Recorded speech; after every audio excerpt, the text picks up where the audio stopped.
નમસ્કાર. અતુલ્ય આઈએસમાં તમારું સર્વેનું સ્વાગત છે. હું છું તમારી સાથે ડૉક્ટર અતુલ સર. આજના વિડીયો સેશનમાં આપણે ડીવાયએસઓ, રેવન્યુ તલાટી અને જીપીએસસી મેન્સ આ ત્રણેય પરીક્ષાઓને કનેક્ટ કરીએ છીએ. જીપીએસસી આજે છે 28 ઓગસ્ટ 2025 થર્સડેના જે નોટિફિકેશન ઇસ્યુ કર્યું છે તે પ્રમાણે ડીવાયએસઓ પ્રિલિમિનરી માટે હોલ ટિકિટ ડાઉનલોડ કરવા માટેની સૂચના અપાઈ ગઈ છે.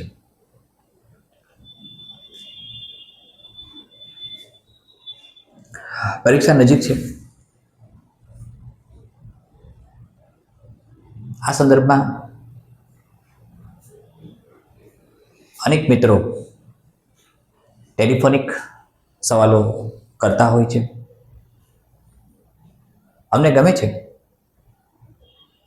મારી ટીમ તરફથી અને સતત માહિતગાર કરવામાં આવે છે.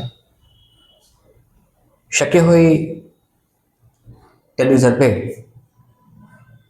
મને ઇન્ફોર્મ કરવામાં આવે છે. આજના વિડીયો સેશનમાં આપણે એક મહત્વની ચર્ચા કરીએ છીએ અને એ છે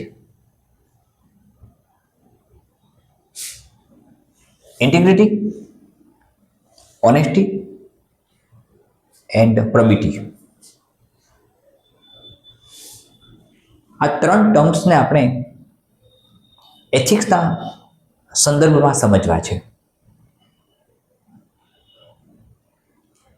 તમારા મનમાં બે સંકલ્પનાઓ તરત જ આવી જોઈએ.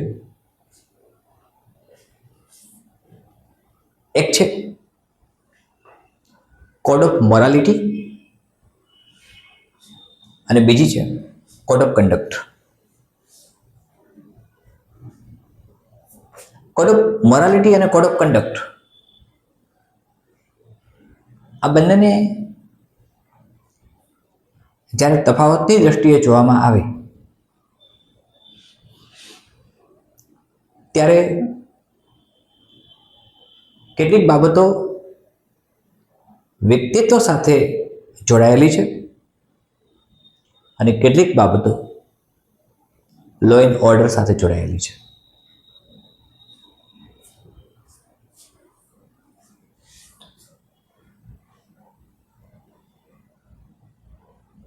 યુપીએસસી મેન્સમાં જ્યારથી એથિક્સ અમલમાં આવ્યું ત્યારથી નવી પેપર સ્ટાઇલ પ્રમાણે 2013 થી 2024 સુધી એક સવાલ સતત વારંવાર અન્ય સ્વરૂપો ધારણ કરીને પૂછાય છે. 2013, 14, 15, 17, 18, 19, 2020, 21, 22, 23, 24 સુધી આ એક પૂછાયેલા સવાલને આપણે સાંકળી લઈએ છીએ ઇન્ટિગ્રિટી, ઓનેસ્ટી એન્ડ પ્રોબિટી સાથે.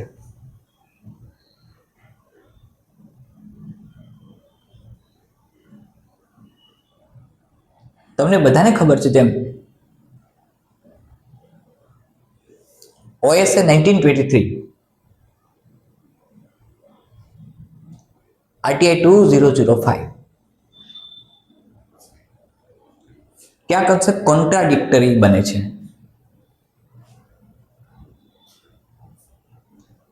અને એથિક્સ આપણને એ સમજાવે છે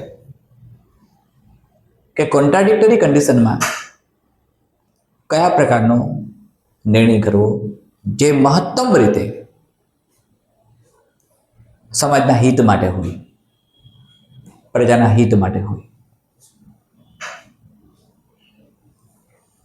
OSA 1923 અને RTI 2005 વચ્ચેની કોન્ટ્રાડિક્શન સાથે આર્ટિકલ 19 જોડી દઈએ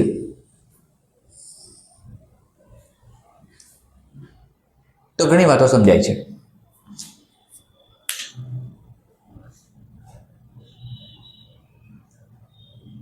અંગ્રેજો એમેન્ડમેન્ટ કરીને 1923માં ઓફિશિયલ સિક્રેટ એક્ટ લાવે છે,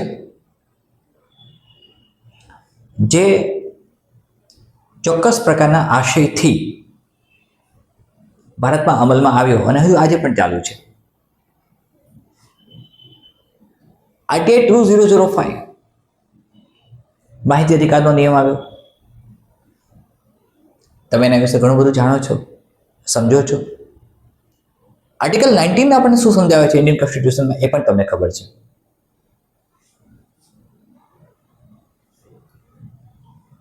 હવે એક સવાલ જે સતત પૂછાય છે અને તમે જાણો છો તે પ્રમાણે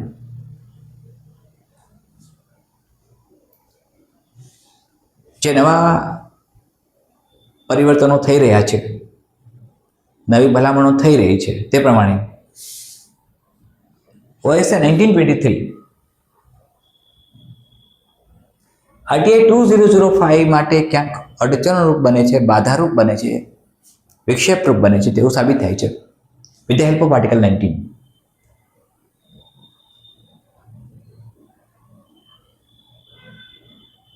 તમે અલગ અલગ કેસ સ્ટડી કર્યા હશે, પરીક્ષા નજીક છે એટલે, અને તમે કેશવાનંદ ભારતી કેસ પણ ભણી ગયા છો. નામદાર સુપ્રીમ કોર્ટના આદેશ પ્રમાણે કોન્સ્ટિટ્યુશનના મૂળભૂત માળખામાં ફેરફાર કરવાનો અધિકાર આપણને મળતો નથી. બેઝિક સ્ટ્રક્ચર, બેઝિક ફ્રેમ અખંડિત રહેવી જોઈએ.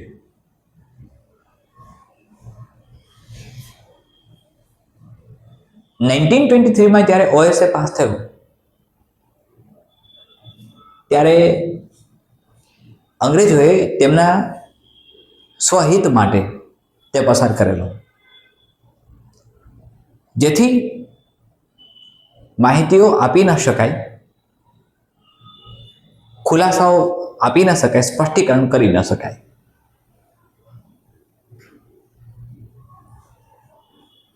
સ્વાભાવિક છે કે એ કન્સેપ્ટ કે જે જાહેર જીવનને લાગુ પડતું હોય આપણે તેને એક્સપોઝ ન કરી શકીએ તો it leads two corruption. RTI 2005 દ્વારા બધું જ ક્લિયર થવા માંડ્યું, પણ હજુ પણ મેં કહ્યું એમ ઓએસએ 1923 વિઘ્નરૂપ આવે છે. હવે આવા સંજોગોની અંદર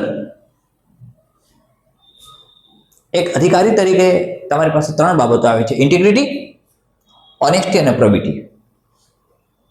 તમે તેના આધારે કયા પ્રકારનો નિર્ણય કરી શકો છો તે મહત્વની વાત છે. વસ્તુનિષ્ઠા શું છે?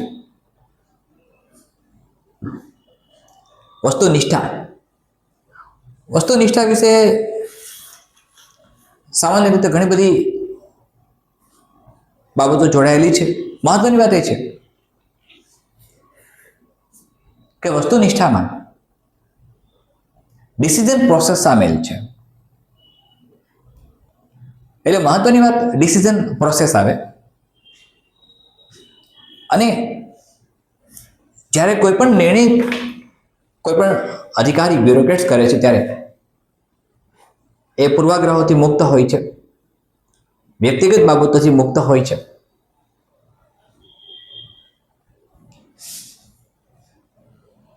તેને આપણે વસ્તુનિષ્ઠા કહીએ.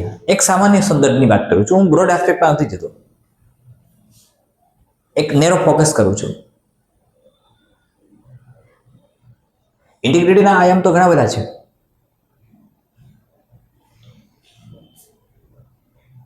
ઓનેસ્ટી તમારા કાર્ય પ્રત્યેની પ્રામાણિકતા, તમારા કાર્યમાં રહેલા પરિબળો સાથેનું તમારું વલણ પ્રામાણિક છે કે નહીં તે નક્કી કરે છે. જ્યારે સુશાસનની વાત આવે છે ત્યારે આ શબ્દો હંમેશા સતત તમારી સાથે સંકળાયેલા રહેશે. કોઈ પણ સંજોગોની અંદર મેં કહ્યું એમ એક બ્યુરોક્રેટ્સને બે બાબતો સતત તેની સામે આવે, એક કોડ ઓફ કન્ડક્ટ અને કોડ ઓફ મોરલ્સ.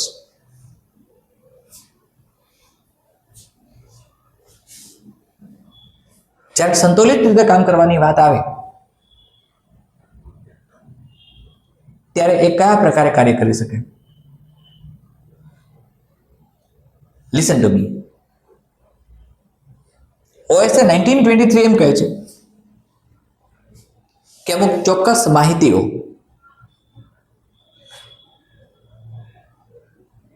આપી શકાતી નથી જે સરકારના કાર્યક્ષેત્રમાં છે. આપણે ડિફેન્સ સમજી શકીએ છીએ, આપણે ઇન્ટરનેશનલ રિલેશન્સની પોલિસી સમજી શકીએ છીએ,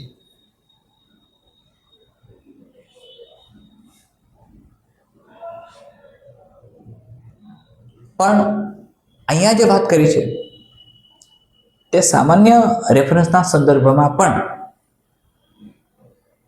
માહિતીઓ ઉપલબ્ધ કરાવી શકાતી નથી.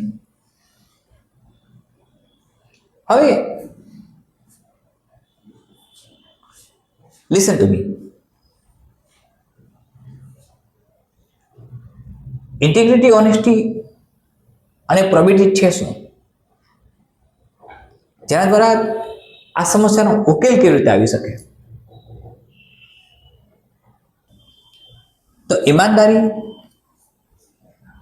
વસ્તુનિષ્ઠા, પ્રામાણિકતાને કઈ રીતે એટેચ કરી શકાય? એ પહેલા 2013 યુપીએસસીમાં એક ક્વેશ્ચન પૂછાયેલો છે.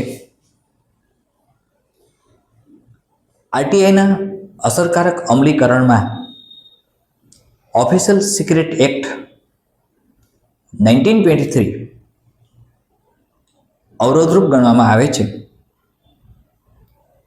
જો તમે એ વાત સાથે સહમત હો તો ઓફિશિયલ સિક્રેટ એક્ટને રદ કરવો જોઈએ. આ બાબતમાં તમારો તર્ક રજૂ કરો. હવે જ્યારે વસ્તુનિષ્ઠાની વાત આવી, ઇન્ટિગ્રિટીની વાત આવી, ત્યારે ઘણી બધી વાતો આપણી સામે આવે.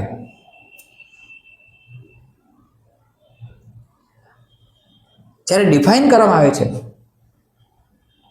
ઇન્ટિગ્રિટીને, ત્યારે અલગ અલગ કન્સેપ્ટ પર અલગ અલગ પોઈન્ટ ઓફ વ્યૂ તેને ડિફાઇન કરવામાં આવે છે. પણ મેં કહ્યું એમ અહીં એક સૌથી મહત્વની ભૂમિકા આવે છે તટસ્થતા, ન્યુટ્રાલિટી. લિસન ટુ મી.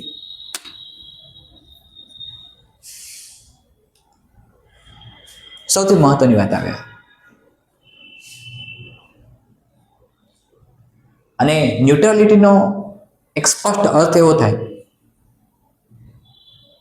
કે તમે તટસ્થ કઈ રીતે રહી શકો છો અમુક ચોક્કસ પરિસ્થિતિઓ કે જે દુવિધાજનક છે. આપણે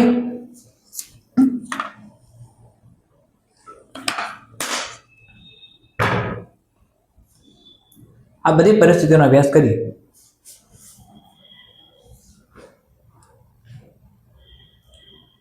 તો તમારી સામે ઇન્ટિગ્રિટી માટે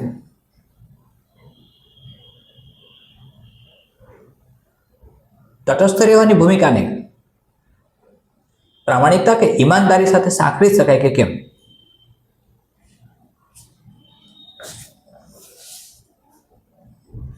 તમારી વસ્તુનિષ્ઠા, ઇન્ટિગ્રિટી શું નક્કી કરે છે?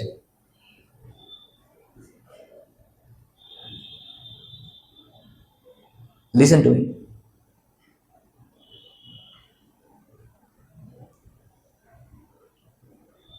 આપણે અલગ અલગ ઉદાહરણ દ્વારા સમજીએ. તમે તમારા નિર્ણયમાં, ડિસિઝનમાં એકદમ તટસ્થ છો. તમારા સ્વહિતનો વિચાર નથી કરતા.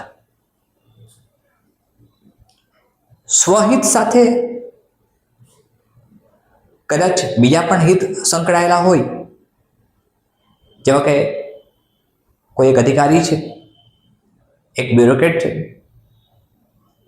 તો તેના સ્વહિત સાથે, સ્વહિતનો અર્થ આપણે અહીંયા એવો કરીએ કે જે કાર્ય કરે છે એ વફાદારીથી કરે છે અને એની વફાદારી એનું સ્વહિત છે, જેનાથી એને બહોળી પ્રસિદ્ધિ મળેલી છે, જેનાથી તે એક અસરકારક અધિકારી તરીકે સામે આવે છે. હવે ઘણી વખત પ્રજાહિતના સંદર્ભમાં તેની પરિસ્થિતિ દુવિધાજનક થઈ જાય. તો આ દુવિધાજનક પરિસ્થિતિમાંથી ઉકેલ કેમ મેળવવો? વસ્તુનિષ્ઠ વ્યક્તિ, ઓફિસર કોઈ પણ સંજોગોમાં કોમ્પ્રોમાઇઝ નથી કરતો.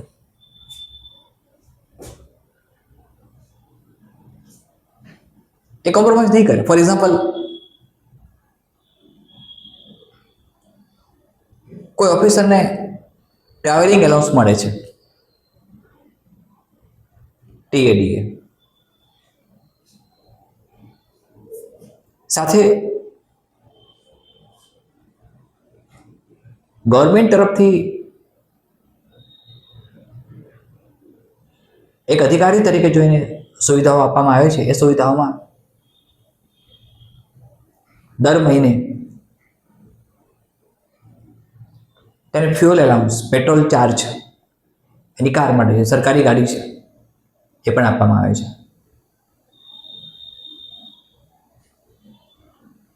એક ડૉક્ટર છે, MBBS, મેડિકલ ઓફિસર છે, અથવા તો હોસ્પિટલના સુપ્રિન્ટેન્ડન્ટ છે, અથવા તો આસિસ્ટન્ટ પ્રોફેસર છે મેડિકલ કોલેજમાં. એમને NPA, નોન પ્રેક્ટિસ એલાઉન્સ આપવામાં આવે છે.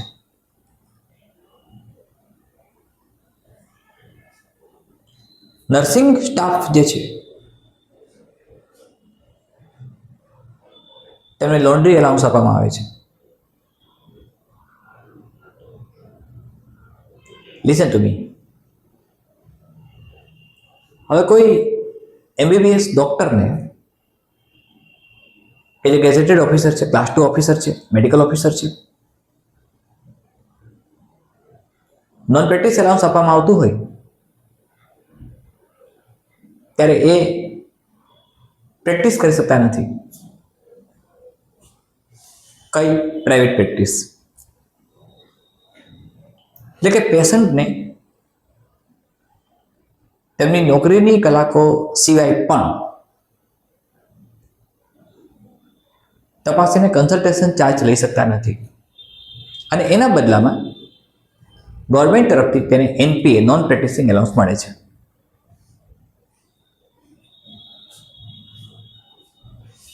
હવે suppose non practice allowance 2000 rupees રાખવામાં આવ્યા છે કે દર મહિને 2000 રૂપીઝ એને નોન પ્રેક્ટિસ એલાઉન્સ મળે છે. એક કલેક્ટરને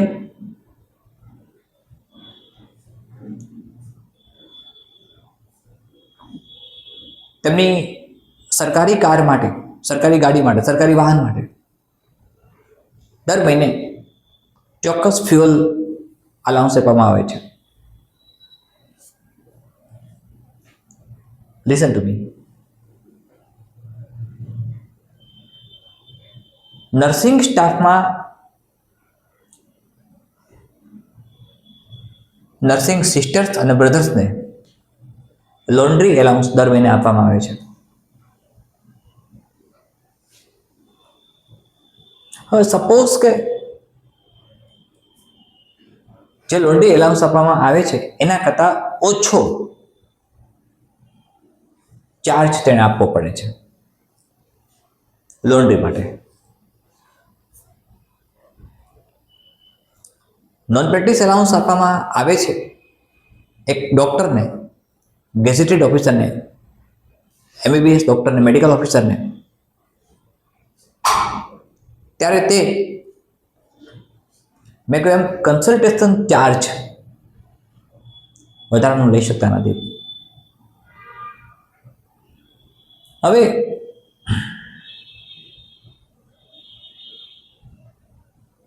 મેં કહ્યું એમ કોઈ ઓફિસરને એની સરકારી કાર માટે ફ્યુઅલ અલાઉન્સ આપવામાં આવે, ફ્યુઅલ માટેની એમાઉન્ટ આપવામાં આવે દર મહિને. કિલોમીટર નક્કી થયા હોય, આટલા કિલોમીટર સુધીનું આપવામાં આવે છે, જેના પર્સનલ યુઝ માટે લઈ શકતા નથી, એના ફેમિલી યુઝ માટે લઈ શકતા નથી. તેમને બહારગામ જવું હોય, ફરવા જવું હોય, ત્યારે એ પર્સનલ યુઝ કરી શકતા નથી. પર્સનલ યુઝ કરી શકતા નથી ત્યારે આવા સંજોગોમાં એમની વસ્તુ નિષ્ઠા સાથે કઈ રીતે સંકળાયેલા છે, જેનો ઉપયોગ ચોક્કસ મર્યાદામાં સરકારી કામ માટે થાય છે, તેનો ઉપયોગ વ્યક્તિગત બાબત માટે થતો નથી. અને એ આદર્શને વળગી રહેવું તે વસ્તુનિષ્ઠા છે.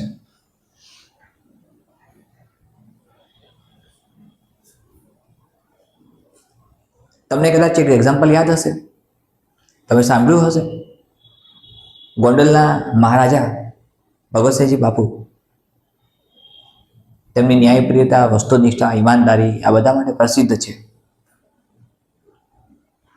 મહાત્મા ગાંધીજી જ્યારે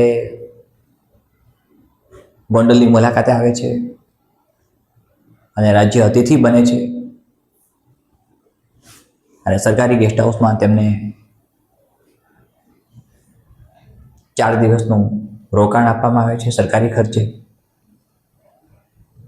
અને મહાત્મા ગાંધીજી 4 દિવસની જગ્યાએ 6 દિવસ રોકાઈ જાય છે. 6 દિવસ રોકાયા પછી ભગવતસિંહજી બાપુની અને ગોંડલ સ્ટેટની રજા લઈને રવાના થાય છે. બરાબર એ જ સમયે રવાના થતી વખતે તેમને એક બિલ આપવામાં આવે છે અને એ બિલની અંદર જે 2 દિવસે રોકાયા તેમનો વધારાનો એક્સપેન્સ, એનો લોજિંગ અને બોર્ડિંગ ચાર્જ પણ સમાવેશ હતો.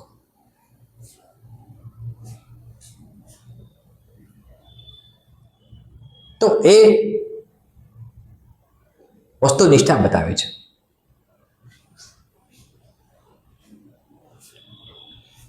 પ્રજાહિતની ઉપર કશું જ નથી, અથવા તો પોતાના સિદ્ધાંતોમાં કોઈ પ્રકારનું કોમ્પ્રોમાઇઝ ન કરવું, સમાધાન ન કરવું. આ કોઈ પ્રકારનું સમાધાન ન કરવું આદર્શોમાં, સિદ્ધાંતોમાં, કારણ કે તે વ્યાપક હિતમાં સંકળાયેલા છે. એક સરકારી અધિકારીને મળતી સુવિધાઓ પ્રજાના ટેક્સેશનમાંથી આવે છે અને એ વિચાર જ્યારે એક સરકારી અધિકારી કરે છે ત્યારે એ વસ્તુનિષ્ઠ બને છે. હવે આને આપણે ઓફિશિયલ સિક્રેટ એક્ટ સાથે કેવી રીતે લઈ શકીએ? સાથે ઓનેસ્ટી એટલે પ્રામાણિકતા કયા પ્રકારે મૂલવી શકાય? આ બધા મૂલ્યો છે. એથિક્સમાં આને વેલ્યુઝ કહેવામાં આવે છે. અલગ અલગ પ્રકારના વેલ્યુઝ છે. કેટલાક વેલ્યુઝ ચેન્જેબલ છે, કેટલાક એકદમ સ્થિર છે, સ્ટેડી છે, બદલાવી ન શકાય એવા, કેટલાક બદલાવી શકાય એવા છે, પરિવર્તનશીલ છે. એ ચર્ચા આપણે પછી કરીશું. ઓફિશિયલ સિક્રેટ એક્ટનો આશય માત્ર એવો હતો કે અંગ્રેજો તેમની શાસન વ્યવસ્થાની માહિતીઓ સામાન્ય પ્રજા સુધી પહોંચાડવા માંગતા નહોતા. આરટીઆઈ 2005 આવવાનું કારણ જે હતું કે ઓફિશિયલ સિક્રેટ એક્ટ 1923 હેઠળ જે વસ્તુઓ સમાવિષ્ટ હતી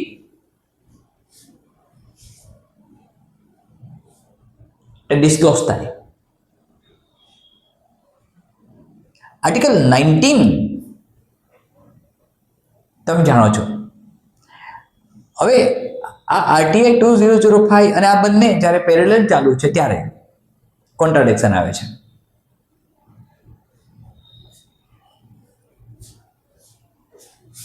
આવા સંદર્ભમાં વસ્તુનિષ્ઠા, પ્રામાણિકતા અને ઈમાનદારીથી સુશાસન નિશ્ચિત થઈ શકે.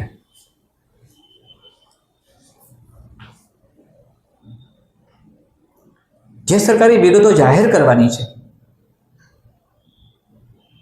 એ સરકારી વિગતો જાહેર કરવી એ પ્રજાહિત માટે કલ્યાણકારી છે.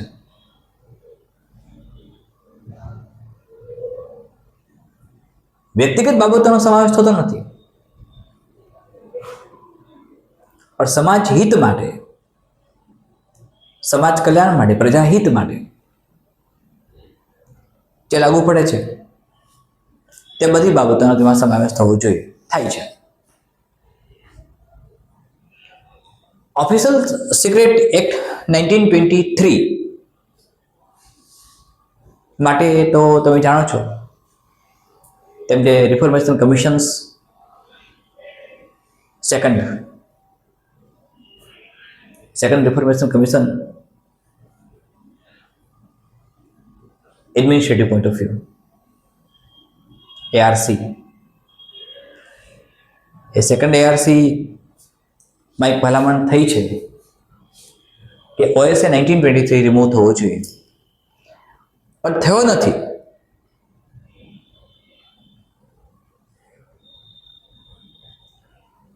લિસન ટુ મી. એક ભલામણ છે, એક અધિકારી તરીકે તમે શું માનો છો? તેઓ ક્વેશ્ચન 2013 નો છે કે બાધારૂપ છે, એમાં કોન્ટ્રાડિક્ટરી છે. બંને વસ્તુ સાથે શક્ય બનતી નથી. એક તરફ ઇન્ફોર્મેશન ડિસ્ક્લોઝ કરવાની વાત આવે છે, એક તરફ ઇન્ફોર્મેશન હાઇડ કરવાની વાત, છુપાવવાની વાત આવે છે. એક પ્રભાવક શાસક, એક કાર્યનિષ્ઠ અને પ્રામાણિક અધિકારી ઇન્ટિગ્રિટી, ઓનેસ્ટી એન્ડ પ્રોબિટી દ્વારા એક ચોક્કસ નિર્ણય લઈ શકે. ઇન્ટિગ્રિટી ડિસિઝન મેકિંગ પ્રોસેસ છે, નિર્ણય લેવડાવે છે, એક ચોક્કસ નિર્ણય આવે છે.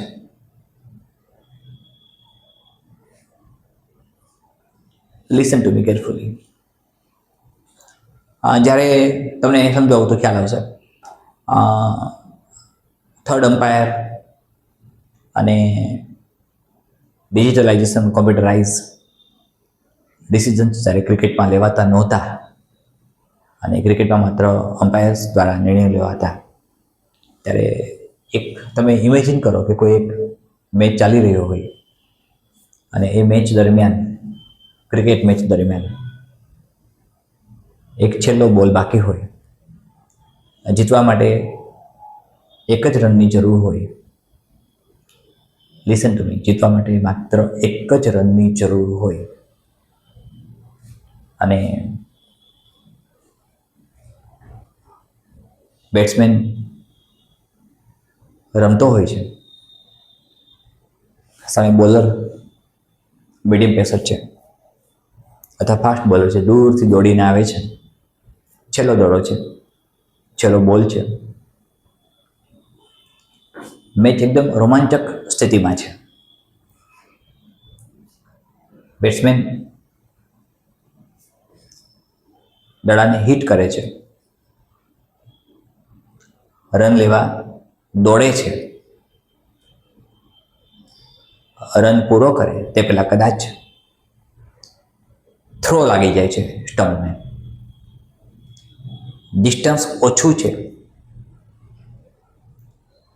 બોલર બેટ્સમેન નજીકના ફિલ્ડર જોઈ શકે છે. સ્વાભાવિક છે કે એક જ રન બાકી હતો એટલે બેટ્સમેન આક્રમક મોડમાં દોડતો હોય અને બોલરને રન નથી આપવો, આ પરિસ્થિતિ છે. હવે તમે એક ક્ષણ વિચાર કરો કે માનો કે લિસન ટુ મી, બેટ્સમેનનું બેટ સ્ટમ્પ સુધી પહોંચે તે પહેલા બોલ સ્ટમ્પને ટચ કરી ગયો છે. મીન્સ કે રનઆઉટની કન્ડિશન થાય છે.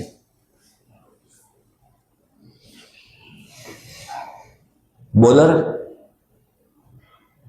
અપીલ કરે છે, listen to me, fielder appeal કરે છે, પણ અમ્પાયરને એવું લાગે છે ખૂબ જ ક્રુશિયલ છે, એકદમ થીન લાઈન છે. અમ્પાયર નોટ આઉટ જાહેર કરે તો એક રનને મળી જાય છે. ઇટ મીન્સ કે એની ટીમ મેચ જીતી જાય છે. પણ એને ખબર છે કે હું આઉટ છું, એને ખબર છે કે હું આઉટ છું, અને એ એમ્પાયર પાસે જેને ડિક્લેર કરે કે હું આઉટ છું,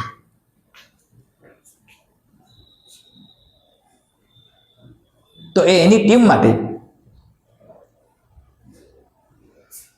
તેનો નિર્ણય વિવાદાસ્પદ બની જશે. તારે કહેવાની શું જરૂર હતી? પણ એ ડેફિનેટલી ઇન્ટિગ્રેટેડ છે. 1000માં કદાચ એકાદો માણસ આવો નીકળી શકે, પણ એ વખતે એના સિદ્ધાંતોને છોડતા નથી. એટલે ઇન્ટિગ્રિટી, ઓનેસ્ટી અને પ્રોબિટી, આ ત્રણેયને સાંકળીને આપણે જ્યારે OSA 1923 ઓફિશિયલ સિક્રેટ એક્ટ 1923 ની વાત કરીશું અને વિશે કેટલી ગહન ચર્ચા પણ આપણે કરીશું આગળ, ત્યારે RTI 2005 ની ભૂમિકા કઈ છે, OSA 1923 કેવી રીતે આવ્યો અને આગળના કન્સેપ્ટ કયા હતા, પછી એમેન્ડમેન્ટ છે ને OSA 1923 કેવી રીતે આવ્યો, આર્ટિકલ 19 નું કામ શું આવ્યું, એ બધું આપણે આગળ ભણીશું. પણ 2013 થી 2024 સુધી સતત સવાલો મેન્સમાં પૂછાયેલા છે. એટલે આ સવાલોને તૈયાર કરો આ પ્રકારના, એક બ્રોડ આસ્પેક્ટના વિચાર કરવાનો, નેરો ફોકસ નહીં બનતા, એક બ્રોડ આસ્પેક્ટથી વિચારો કે તમારી રાઇટિંગ સ્કિલ સાથે કનેક્ટેડ બીજી વસ્તુ આવી જશે.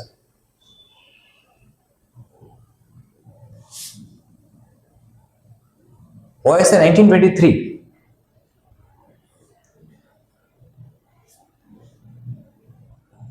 જે ફોર્મમાં છે, જે સ્વરૂપમાં છે, એ સ્વરૂપમાં તમારે જો અભ્યાસ કરવો હોય તેની PDF હું મોકલાવું છું.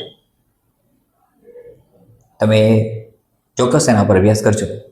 સમય મળે ત્યારે સમય એવો ખોટો વ્યય ન કરતા સમયનો, પણ તમને અનુકૂળ લાગે ત્યારે, કારણ કે UPSCમાં ખૂબ જ કામમાં આવશે બધી વસ્તુ. વેલ, હવે આપણે ગઈકાલે વાત કરેલી એમ અતુલ્ય IASમાં 2-3 નવા પ્લેટફોર્મ ઉમેરાય છે. થોડો હું વ્યસ્ત રહું છું અને હજુ પણ કદાચ 15-20 દિવસ કે એકાદ મહિના જેટલો હું વ્યસ્ત રહીશ, કારણ કે અતુલ્ય IASની એપ્લિકેશન, વેબસાઇટ, આ બધું તૈયાર થઈ રહ્યું છે. અને આ બધું તૈયાર થઈ રહ્યું હોવાને કારણે મારી ટીમ સતત મારા સંપર્કમાં રહીને મને આ માટે પણ મદદ કરે છે અને અમે વ્યસ્ત રહીએ છીએ. ટીમ પણ વ્યસ્ત રહે છે, હું પણ વ્યસ્ત રહું છું. છતાંય શક્ય હોય ત્યાં સુધી ટીમ તરફથી તમને સહયોગ અને સહકાર મળતો રહેશે, મારા તરફથી પણ મળશે. અને મારી ટીમ મને સતત માહિતગાર કરતી રહેતી હોય છે. સતત અભ્યાસમાં પ્રવૃત્ત બનો અને કાર્યનિષ્ઠ બનો. આ ડિવાઇસો પ્રિલિમિનરી માટે આજથી જ્યારે હોલ ટિકિટ ડાઉનલોડ કરવાનો સમય આવી ગયો છે, ત્યાંથી નિયત સમયમાં ડાઉનલોડ કરી લેશો. રેવન્યુ જરાટીની જેવી ઇન્ફોર્મેશન આવશે એવી તમને હું ડેફિનેટલી પૂરી પાડીશ અહીંથી. અને સાથે મેં કહ્યું એમ જીપીએસસી મેન્સ માટે એક આપણે મોડ્યુલર ટેસ્ટ સિરીઝ અલગ અલગ પ્રકારની સ્ટાર્ટ કરી રહ્યા છીએ. તેની પણ સૂચના તમને ખૂબ ઝડપથી મળી જશે. ગુજરાતના છોકરા છોકરીઓને ખાસ મારી ભલામણ છે